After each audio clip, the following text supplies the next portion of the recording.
பாபா ஓர் கருணாலயம், பாதம்தான் கமலாலயம்.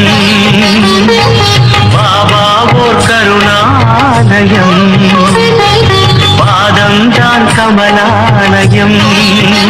சாயப்பா உறவுகள் அனைவருக்கும் வணக்கம். சாயப்பா மேல் நம்பிக்கை வைத்து அவரை நினைத்துக் கொண்டிருக்கும் உங்கள் அனைவரின் வேண்டுதலையும் சாயப்பா நிறைவேற்றுவார். என்றும் சாயப்பாவின் அருள் உங்களுக்கு இருக்கும். நம் மனதிற்கு இதமான சாயப்பாவின் இன்றைய அருள்மொழியை கேட்போமா? அன்பு குழந்தையே, ராஜயோகம் இருப்பவர்கள் மட்டுமே இதை கேட்க முடியும். கேட்ட நொடி முதல் உனக்கு ராஜயோகம் தான். எந்த சூழ்நிலையிலும் தைரியத்தை கைவிடாதே. உனது நம்பிக்கையை திடப்படுத்தவே நான் அவதரித்தேன். உனது நல்வாழ்விற்கு நானே பொறுப்பு. எவன் ஒருவன் உன்னை நாடி உதவி கேட்கிறானோ அவனுக்கு உதவ தயங்காதே. முடிந்தவரை உதவுங்கள். நீ உனது பிள்ளைகள் பற்றியோ குடும்பத்தை வழி நடத்துவது பற்றியோ கவலைப்படாதே. தெளிந்த மனதோடு இரு. ஏன் குழம்புகிறாய்? ஏன் தடுமாறுகிறாய்? எதிர்காலத்தை பற்றி பயம், நிலைமை என்ன ஆகுமோ என்ற கவலை. நான் இருக்கும் போது எதற்காக வீண் கவலை? அனைத்தையும் சீர்திருத்துவேன். நான் உனது இல்லத்திற்கு வந்து குடிபுகுந்து கம்பீரமாக அமர்ந்திருக்கிறேன். கர்வம் உள்ளவர்கள் எவரையும் என் அருகில் சேர்க்க மாட்டேன். அடிக்கடி நான் சொல்வது ஒன்றுதான், விரைவில் உயர்ந்த நிலைக்கு வரப்போகிறாய். என்னை சரணாகதி அடைந்தால் உன்னை பாதுகாப்பேன்.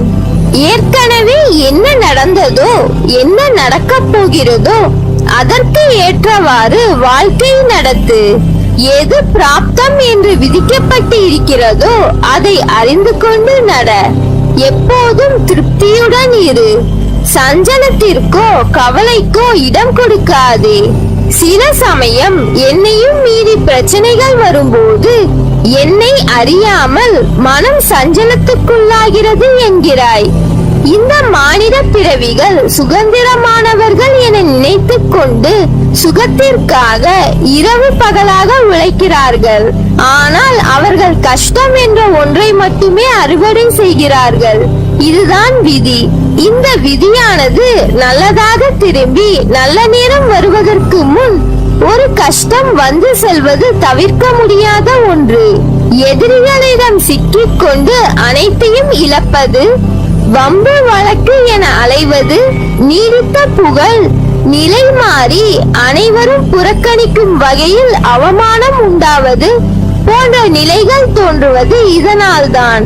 கடவுள் தன் பக்தனுக்கு இத்தகைய நிலைகள் வரக்கூடாது என்பதற்காக அவனுக்கு நோயாக, கடனாக, சிறிய விபத்தாக, ஏமாற்றமாக மாற்றி அமைக்கிறான். விதியின் பிடி உன்னை இருக்காமல் நான் பார்த்துக் கொள்கிறேன். அவசியம் என்றால் விதியையே மாற்றுவேன். எதற்கும் பயம் கொள்ளாதே. சோர்வு, கவலை, விரக்தி உன்னை ஆக்கிரமிக்காமல் பார்த்துக்கொள். பொறுமையாக இரு. ஒவ்வொரு நிமிடமும் பொன் போன்றது. அந்த நேரத்தை தேவையற்ற எண்ணங்களை யோசித்து அதை வீணாக்காதே. எல்லோருக்கும் வாழ்க்கையில் பிரச்சனைகள், சச்சரவுகள் இருக்கத்தான் செய்யும். அதையெல்லாம் நீ பொருட்படுத்தவே கூடாது. சில விஷயங்களை அப்படியே விட்டுவிடுவது நல்லது. ஏனெனில் உன்னை சுற்றியுள்ள சிலர் அறிந்தும் ஒன்றும் அறியாதவர்கள் போல நடிக்கிறார்கள். ஆனால் நீயோ அதை புரிந்து கொள்ளாமல் அந்த பிரச்சனைக்கான தீர்வை தேடி அலைந்து திரிந்து கொண்டிருக்கிறாய். அனுதினமும் உன்னை ஏதாவது ஒரு ரூபத்தில் வழிநடத்த நான் முயற்சி செய்து கொண்டுதான் வருகிறேன். ஆனால் நீயோ அதையெல்லாம் தவற விட்டுவிட்டு பிறகு மீண்டும் என்னிடமே வந்து உன் துயரங்களை போக்க வழி கேட்கிறாய். முதலில் உன் துயரங்களை நினைத்து கவலைப்படாமல் இரு. அப்போதுதான் உன்னை சுற்றி என்ன நடக்கிறது என்று உன்னால் உணர முடியும். உன்னை சொல்லி குற்றமில்லை. இது காலத்தின் கட்டாயம். நீ இதை அனுபவித்தே ஆக வேண்டும். உன்னை அதிலிருந்து மீட்கவே போராடுகிறேன். நீ அனுபவிக்கும் உன் கர்ம வினைகளை உனக்காக நான் அனுபவித்துக் கொண்டிருக்கிறேன். நீ இப்போது அனுபவித்துக் கொண்டிருப்பது அதன் சிறு பகுதியே. வாழ்க்கையில் நீ சந்திக்கும் தோல்விகளை வைத்து வாழ்வில் தோல்வியுற்று விட்டதாக நீயே முடிவு செய்யாதே. இங்கு நிலையானது எதுவும் இல்லை. இருப்பதை வைத்து மகிழ்ச்சியாக இரு. நீ அனைத்திலும் வெற்றி பெறும் நாள் வெகு தூரத்தில் இல்லை. விரக்தியை தூக்கி ஏறி, அதுதான் உனக்கு முதல் எதிரி. என் நேரமும் உன்னை பாதுகாத்துக் கொண்டுதான் இருக்கிறேன். என் மீது நம்பிக்கை வைத்து செயல்படு. நம்பிக்கையும் உண்மையான பொறுமையும் பக்தி என்ற தேரை இயக்குகின்ற இரு சக்கரங்களாக இருக்கிறது. அதே போல் சுகங்களும் துக்கங்களும் வாழ்க்கை என்ற வண்டியை ஓட்டுகின்ற இரு சக்கரங்களாக ஓடிக்கொண்டிருக்கிறது. நான் வகுத்து வைத்த சில நியதிகளுக்கு தகுந்த மாதிரி மனிதன் துக்கத்தை மட்டுமே அனுபவிப்பதில்லை. கஷ்டங்களை எல்லாம் நான் சுகமாக மாற்றி விடுகிறேன். வாழ்க்கையில் சில நேரங்களில் துக்கத்தில் மூழ்க வேண்டியதாகிறது. நீங்கள் செய்கின்ற கர்ம வினைகள் தான் உங்கள் வாழ்க்கையில் சந்திக்கின்ற எல்லா விதமான சுகங்களுக்கும் துக்கங்களுக்கும் காரணமாக அமைகிறது. கர்ம வினை எதுவோ அது இங்கு பலனாக மாறுகிறது.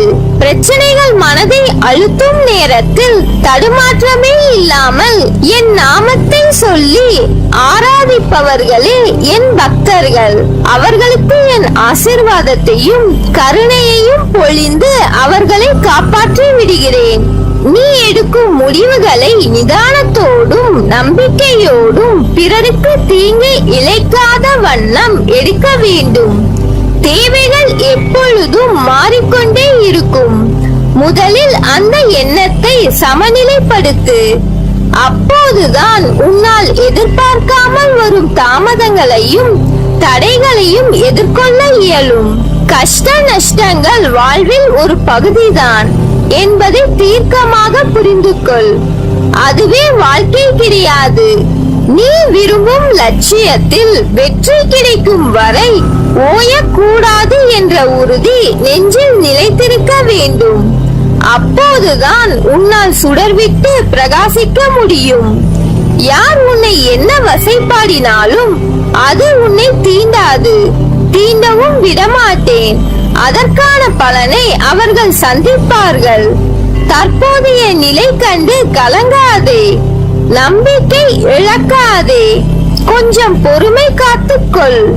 உனக்கு நல்லதே நடக்கும். முதலில் வாழ்க்கையை நினைத்து பயப்படுவதை நிறுத்து. பயம் புத்தியை மழுங்க வைத்துவிடும். பயம் எதிர்மறை எண்ணங்களை உருவாக்கும். எனவே எதற்காகவும் பயப்படாதே. நம்பிக்கையோடும் பொறுமையோடும் நீ உன் கடமைகளை செய். நிச்சயமாக உன்னுடைய இந்த நிலை மாறி வாழ்வில் வெற்றி பெறுவாய். உன் வேண்டுதல்கள் பலிக்கும். எல்லா சூழ்நிலைகளிலும் துணை நிற்பேன். என் வார்த்தைகள் மீது நம்பிக்கை வைத்து செயல்படு. மீதியை நான் பார்த்துக் கொள்கிறேன். நல்லதே நடக்கும். நீ என் பரிபூர்ண அருளும் ஆசீர்வாதமும் அன்பும் பெற்ற என் செல்ல பிள்ளை.